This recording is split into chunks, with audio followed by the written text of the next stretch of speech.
네, 안녕하세요. 판다 주식 TV입니다. 9월 9일 목요일 밤에 준비한 이 국내와 홍콩, 그 밖에 중국 본토 증시 이렇게 정리해보는 시황 영상이 될 것이고요. 규제 강화와 그에 따른 공포 심리가 시장 전반에 흐르면서 휘청했던 국내와 홍콩 증시가 되겠습니다. 이렇게 헤드라인을 잡고서 영상을 하나 제작했고요. 한번 봐주셨으면 좋겠습니다. 네, 그래서 우선 홍콩 쪽 지수를 보게 되면요. 홍콩의 항생지수가 2.3% 급락, 국유기업 지수는 2.81% 급락, 레드칩 지수가 0.17% 강보합 수준 마무리하면서 조금 차별화된 모습 보였습니다. 그래서 마감 1시간 전 기준했을 때 이 홍콩 쪽의 주요 종목들의 흐름을 보게 되면요. 이 항생테크 지수가 4% 급락, 낙폭을 좀 더 확대했었습니다. 그 다음에 레디즈가 8% 거의 폭락 수준, 빌리빌리 7% 하락, 급락, 콰이쇼, 텐센트 등은 6% 이상의 낙폭을 확대하는 장세 이어지고 있었습니다. 네, 그래서 이날 보게 되면요. 여기서는 거래액 순위로 나눠봤습니다. 주요 플랫폼 업체들을 묶어서 표로 만든 것이고요. 이제 제가 형광색 표시한 종목 위주로 한번 보면은 등락률에서 낙폭이 상당히 컸던 종목이 되겠습니다. 텐센트가 8.56% 하락, 네디즈가 11.5% 하락, 빌리빌리가 9.25% 하락했는데요. 전반적인 주요 종목들 모두 낙폭을 키우긴 했지만 어쨌든 이 세 개 종목이 특히나 낙폭을 키웠습니다. 네, 그래서 이 부분에 이 재료가 됐던 것은요. Tencent NetEase shares dive after Chinese regulators summoned the firms over gaming concerns. 게임 시장에 대한 우려를 가지고서 중국 당국, 이제 감독 당국 쪽에서요. 이 업체들을 소환했다. 그러니까 소환이라는 단어는 너무 강력한 것 같습니다. 이제 summon, 이제 소집해서 한번 상담을 하고 토론을 하면서 굉장히 상당히 강한 비판을 했을 수도 있겠습니다. 그런 부분에 있어서 중국 당국발 규제 강화를 우려하면서 이 주요 종목들, 게임과 연관된 업체들이 주가가 급락했습니다. 네, 그래서 CNBC, 블룸버그, 파이낸셜 타임스, 사우스 차이나 모닝 포스트 같은 경우가 16시간 전에 나왔던 기사였다고 보면요. 이것이 기사가 나오면서 전일 뉴욕장에도 영향을 끼친 것 같습니다. 그래서 연이틀 게임 관련된 종목들 그리고 중화권의 주요 플랫폼 업체들 주가가 급락하는 모습을 볼 수 있습니다. 다시 한번 규제 강화, 이 규제 강화라는 악령이 이 시장 전반에 출현한 모습이고요. 그래서 역시는 중국 로컬 뉴스를 토대로 또 보게 되면은 중국 선전부 종宣부, 国家新闻 出版슈 해서 쭉 나오고 여기 우리가 예약할 때 약자와 이제 담화를 나누다 할 때 담자가 붙어서요. 이렇게 말을 하는 것을 이제 시간 예약을 잡다. 그 말은 즉슨 주요 이제 국가의 감독 당국이 주요 업체들을 불러 소집을 해서 같이 얘기를 나눈다. 말로는 얘기지만 어쨌든 문제가 있다는 점을 지적해 주면서 자기 스스로 규제를 내놓거나 해서 지금에 있는 나쁜 부분들을 수정하라, 개선하라는 입장을 상당히 강력하게 이제 표현하는 것이 될 것이고요. 그래서 텐센트, 네디즈 등 요시지에 오락, 인터넷 게임, 이제 게임 관련된 업체들과 플랫폼 업체들이 이렇게 소집이 됐다. 그렇게 소개하고 있습니다. 여기서 원우주라고 소개된 이 부분은 이제 메타버스가 될 것이고요. 메타 플러스 유니버스에서 메타버스인데 최근에 메타버스 테마주가 이제 급등하는 장세를 나타냈는데 이렇게 당국발 규제 강화 우려가 나오면서 이날 상당폭 조정을 받았다는 소식도 있었습니다. 네, 그리고 전날 뉴욕 장세를 간단히 보게 되면요. 뉴욕의 3대 지수, 다우존스 지수가 0.2% 하락, 나스닥 지수는 0.57% 하락, 이 S&P 500 지수는 0.13% 하락을 하면서 낙폭을 조금 더 키웠었던, 조금 좋지 않았던 뉴욕 장세가 되겠습니다. 그래서 이 시황 헤드라인을 보게 되면 stocks decline as Nasdaq fades from records. 그래서 코비드-19, 이 포스트 코로나 관련해서 우려가 확대된 점, 그리고 이제 미국 연준에서 나오는 그런 정책 부분에 있어서의 불확실성 등을 재료로 삼으면서 뉴욕 증시가 조금 부진했다고 설명하고 있습니다. 그래서 뉴욕에 상장됐던 종목들, 시총 기준으로 시총 상위 종목도 20개를 묶어둔 것이고요. 역시나 여기서도 제가 낙폭이 컸던 종목 꼬집어냈는데 오늘 장에서도 오늘 밤에 진행되는 뉴욕장에서도 조금 부진할 것으로 생각이 됩니다. 프리마켓에서 이 주요 종목들의 주가가 낙폭을 좀 키우고 있었던 모습이 확인이 됐고요. 전일 뉴욕장에서 네디즈나 니오는 이 유상증자 관련한 소식이 나왔고, 그 다음에 네디즈나 샤오펑도 역시 니오와 연동된 이 중국 전기 자동차 삼형제가 될 것이고요. 네디즈, 그 다음에 디디추싱, 빌리빌리, 이 K홀딩스는 온라인 부동산 이제 중개 플랫폼이 될 것인데, 중국에서 부동산 규제에 관련된 악재가 연이어 나오는 그런 상황이 있으니까요. 그래서 K홀딩스 같은 경우도 낙폭을 좀 키운 걸 확인할 수 있고, 여기에 포함된 네디즈는 이 중국 이제 게임 시장의 규제 강화 부분, 니오는 유상증자 부분, 디디추싱은 플랫폼 기업이라는 이 연동성에 의해서 낙폭 확대, 빌리빌리 역시 네디즈와 같이 게임 관련해서 규제가 강화된다는 부분을 이 악재로 소화를 했습니다. 그런 안 좋은 분위기를 받으면서 중화권의 주요 종목들 모두 낙폭을 좀 확대했던 것으로 결론 낼 수 있겠습니다. 그래서 이 국내 매체를 토대로 빠르게 한번 보면요. 중국은 평일 게임 금지 이어서 신작 게임 등록 무기한 중단한다고 했습니다. 예전 같은 사례를 보게 되면 한 8개월인지 9개월인지 정확하진 않은데요. 그렇게 수개월 동안 이 신작 게임 등록을 무기한 중단했던 예전 사례가 있었습니다. 네, 이런 부분도 있었고, 그 다음에 중국 당국에서 메타버스는 망상이다. 게임은 정신적인 아편이라는 얘기도 굉장히 강력한 메시지를 내주었던 중국 당국인데요. 메타버스는 망상이라는 메시지도 내놓은 것 같습니다. 그렇게 중국 당국발 강력 규제 예고에 이 주가가 일제히 폭락했다고 이 아시아경제는 시황 기사에서 소개하고 있습니다. 네, 그 다음에 이제 웨일라이, 니오가 될 텐데요. 국내 강현우의 중국 시장 분석, 그러니까 한국경제 중국 특파원이 될 텐데, 이 웨일라이가 20억 달러 유상증자에 뉴욕 주가가 급락했다고 시황기사 소개해주고 있었습니다. 이렇게 유상증자 관련해서는요, 이 국제라고 해서 중국을 대표하는 로컬 증권사인 국제라는 곳에서, 증권사에서 이렇게 홀딩스가 되겠습니다. 국제 해서 홀딩스 유한공사에서 이 웨일라이가 20억 불 유상증자 하는데 이제 조력할 것이다. 이렇게 소개가 되어 있습니다. 네, 한번 참고하시면 좋겠고요. 그래서 낙폭을 상당히 키운 것을 6%대 급락한 것으로 볼 수가 있겠습니다. 그 다음에 바이두는 주가가 조금 부진한 흐름, 전반적인 중화권의 종목들의 급락 장세와 연동이 되면서 부진한데요. 그래도 바이두 자체적으로 보면은 기업 자체적으로 보면 좋은 재료가 있어서 한번 붙여봤습니다. 바이두 자율주행 사업부인 아폴로가 사업이 낙찰을 받았다. 이 낙찰을 받았는데요. 창저우에서 자율주행 그리고 이 스마트 도로 관련해서 그 사업 협동해서 만들어가는 그런 사업 혹은 프로젝트를 낙찰받았다. 수주하게 된 것입니다. 그래서 중요한 것은 금액이 될 것인데요. 총 금액은 1억 6,751만 위안 정도가 되겠습니다. 대충 추산해서 1억 5천만 위안으로 계산을 해보면 1억 위안, 180억 위안 잡고 그렇게 하면 270억 원, 우리 돈으로 하면 270억 원 정도의 사업을 그렇게 사업 규모가 되는 것을 수주한 것으로 보시면 되겠습니다. 네, 그렇게 보시면 좋겠고요. 이것은 간단하게 그냥 말씀드리면 바이두가 이 원격 진료 관련해서 사업을 확장하고 있다는 부분, 항저우에 위치한 어떤 어료테크라는 회사가 있는데요.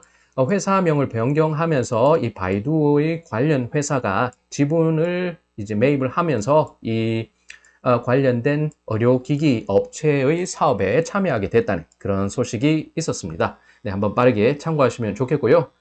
네, 그 다음에 이제 중국 본토 쪽을 한번 빠르게 보게 되면 하단은 상당히 강하게 지지를 받으면서 중국 본토 쪽은 괜찮은 모습이었습니다. 강보합 수준에 그치긴 했지만 상하이 종합지수는 0.49% 상승, 선전성분지수는 0.07% 상승, 이 창업한 지수가 0.06% 상승하면서 강보합 수준에서 그렇지만 상하이 종합지수는 어느 정도 상승폭을 키워서 괜찮은 모습으로 장을 마쳤습니다. 이 부분은요, 섹터 지수가 될 텐데 제가 자주 참고를 하는 금융종합 포털 이 동방제부망 섹터 지수 기준입니다. 그래서 여기서 섹터 단위로 했을 때 업종 단위로 했고요. 등락폭 기준으로 했을 때 가장 등락폭 이제 상승률이 높았던 것은 철강, 석탄 채굴, 석유, 이제 조선, 시멘트 이런 업종들이 이 섹터 지수가 상승폭이 상당히 컸습니다. 그래서 경기 민감주들은 조금 좋았다는 모습 한번 참고하시면 좋겠습니다. 네, 그 다음에 이제 시총 상위 10위 기준으로 하면요. 어쨌든 이제 굉장히 시총 몸집이 무거운 종목들, 이제 재미가 없는 종목들이 될 것일 수도 있겠지만 어쨌든 그 흐름을 보기 위해서 보면요. 마오타이가 이날 강보합, 은행 종목은 혼조세를 나타낸 것 같습니다. 그 다음에 닝드시다에서 창업한 1등주, 그 다음에 선전거래소 1등주인 이 CATL, 중국을 대표하는 배터리 업체 이제 CATL은 0.83% 상승했고 이날 등락폭이 5.6%로 상대적으로 변동성을 좀 키웠던 종목이 되겠습니다. 그 다음에 이제 원유 관련해서 에너지주 중국 석유 이제 페트로차이나가 2.13% 상승하면서 상대적으로 좋았던 모습. 그리고 시총 상위 10개 종목들은 혼조세를 나타냈던 걸, 그리고 너무 좋거나 너무 나쁜 종목은 많이 없었던 걸 확인할 수 있습니다.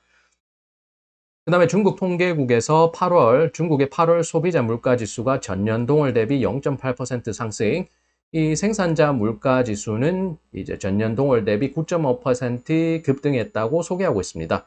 그래서 국내에서 이제 소개된 내용을 보면요. 중국의 8월 생산자 물가 9.5% 급등했다. 13년 만에 최고, 기업 부담이 가중됐다는 부분을 이제 보게 되면 시장에는 좋지 않은 이 재료로 해석이 된 것 같습니다. 소매 물가의 CPI 상승률이 조금 제한이 되면서 내수 시장 부진이 이어지고 있지만 생산자 물가 지수는요, 글로벌 경기 회복과 투기 수요가 겹치면서 이 글로벌 원자재 가격이 급등한 영향을 받아서 상당 13년 만에 최고 수치 나타냈다고 합니다. 이렇게 되면 이 PPI와 CPI 격차가 벌어지면서 높은 원자재 가격을 제품 가격에 온전히 전가하는 것이 어려운 상황이고요. 네, 그렇게 되면 중국의 중소기업의 경영난이 가중되게 됩니다. 이러한 부분을 반영하면서 중국 당국이 포퓰리즘 정책으로도 볼 수 있지만 중소기업들을 살리기 위해서 이 대기업들이 많이 가지고 있는 그런 과실들을 중소기업에 전이시키려는 그런 공동부유론을 내놓은 것으로도 볼 수 있겠습니다.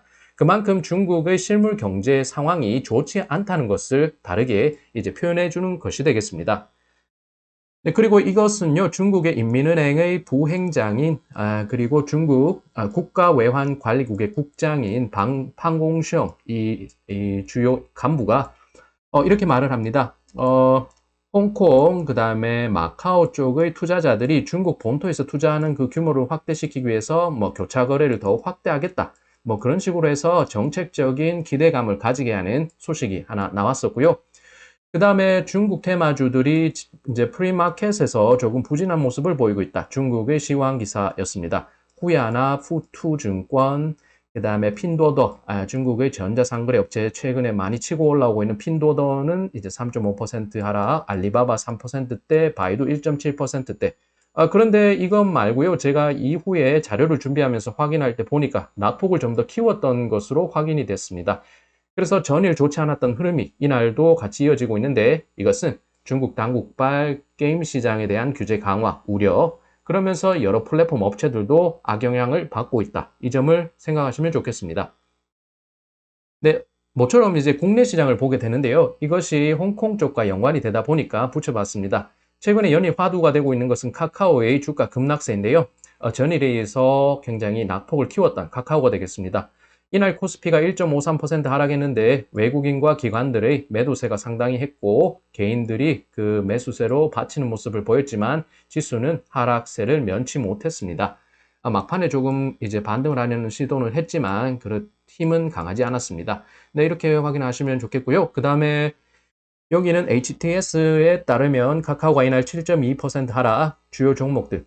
코스피에서 거래 대금이 많이 나온 상위 10개 종목 가운데 낙폭을 키웠던 종목이 7개, 상승한 종목 3개, 상승한 종목이나 지수들이 이렇게 3개가 되겠습니다.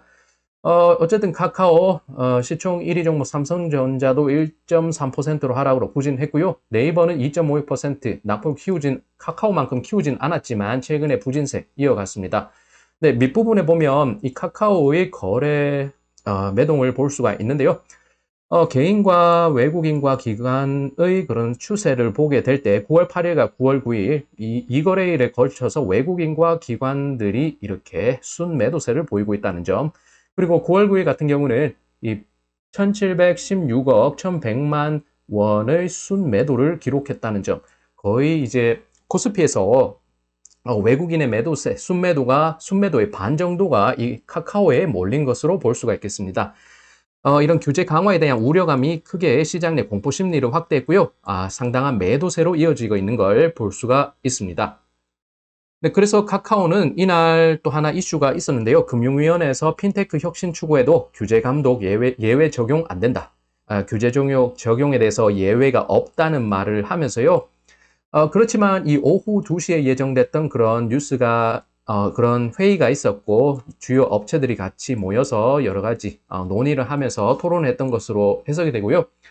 이날 최저점 12만 8천 원 기록한 후에 이 시장은 관망을 하면서 굉장히 주시하면서 어떤 뉴스가 나올지 주시하면서 바닥을 다지는 모습을 나타냈던 것이 카카오 주가 흐름이 되겠습니다. 전거래부터 시작해서 15만 원대에 있던 이 주가는 현재 12만 원대로 떨어진 상황이 되겠습니다. 중규제 데자뷰라고 해서 이데일리에서 나온 기사를 보게 되면 시황 기사로 장을 마치고 나서 이날 나온 기사가 되겠습니다. 카카오 네이버가 이틀 새 19조 원이 증발이 됐고요. 카카오가 이틀간 17.8%, 네이버도 10.4% 폭락했다고 급락 정도로 말하면 되는데 폭락했다고 그렇게 강한 단어를 사용했습니다. 이렇다 할 조정이 없던 데다 규제 리스크가 부각되면서 공포 심리가 확대됐고 상당한 매도세가 이어졌다는 것으로 볼 수 있겠습니다. 외국인과 기관의 매도 공세 vs 거기에 반해서 개인들은 줍줍했다고 하는데 아직 바닥을 확인하지 않은 상황이고 이제 떨어지는 칼날을 잡은 것은 아닐지 그게 상당히 리스크를 안고 가는 것인데요. 이렇게 줍줍했다는 표현이 맞을지는 모르겠습니다. 한번 봐야 될 것 같고요. 이것은 제가 금융위원회 홈페이지에 들어가서 보도자료를 갖고 온 것입니다. 기사는 가공이 되다 보니까요. 그래서 이제 보도자료 토대로 한번 주요 내용을 보고자 갖고 온 것입니다. 특정 온라인 금융 플랫폼의 영업을 제한하기 위한 조치가 아니고 금융당국의 기본 원칙 제시한 것이다. 그 다음에 금융소비자보호법상 중개행위의 해당 여부 판단 기준을 사례로 좀 더 구체화했지 갑작스럽게 나온 내용은 아니다라고 소개하고 있습니다. 중국 당국이 내놓는 그런 대응책과 상당히 비슷하게 해석을 내놓은 것이고요. 온라인 채널은 여러 금융상품 판매 채널 중 하나이다. 금융소비자 보호 및 건전한 시장 질서 유지를 위해 함께 노력해 나가야 한다는 점을 한 번 더 생각해 주시기 바란다. 그렇게 말했고요. 여기서 위법 소지가 있음에도 자체적인 시정 노력이 없는 경우 엄정하게 대응해 나갈 것이다. 중국 당국발 규제 강화에 나왔을 때 중국 당국에서 나왔던 정책적인 내용과 상당히 판박이처럼 닮아 있는 것을 그리고 엄정하게 대응한다. 이런 단어들도 상당히 유사한 것을 볼 수가 있습니다. 네, 그래서 금융소비자보호법이 조속히 현장에 안착될 수 있도록 지속적으로 노력해 나가겠다라고 보도 자료가 나왔었습니다. 그렇지만요, 이날 나온 기사를 보면은 업계에서 증권가에서는 이 악재가 장기화되지 않을 것으로 본다고 합니다. 그래서 김소혜 하나투자증권 연구원은 카카오는 카카오페이 증권을 통해서 중개 라이선스를 보유하고 이 네이버는 네이버페이를 통해 판매 대리 중개업 라이선스를 신청하는 등 이 제도적인 여건을 준수하면서 사업을 영위하고 있다면서요. 소비자가 금융상품의 계약 주체를 플랫폼으로 오인하지 않도록 이제 인터페이스 및 형태를 변경할 예정이라고 설명을 했다고 합니다. 그래서 증권가에서는 이 악재가 중장기적인 이 악재가 되지는 않을 것으로 보고 있다는 점 확인해주고 있습니다.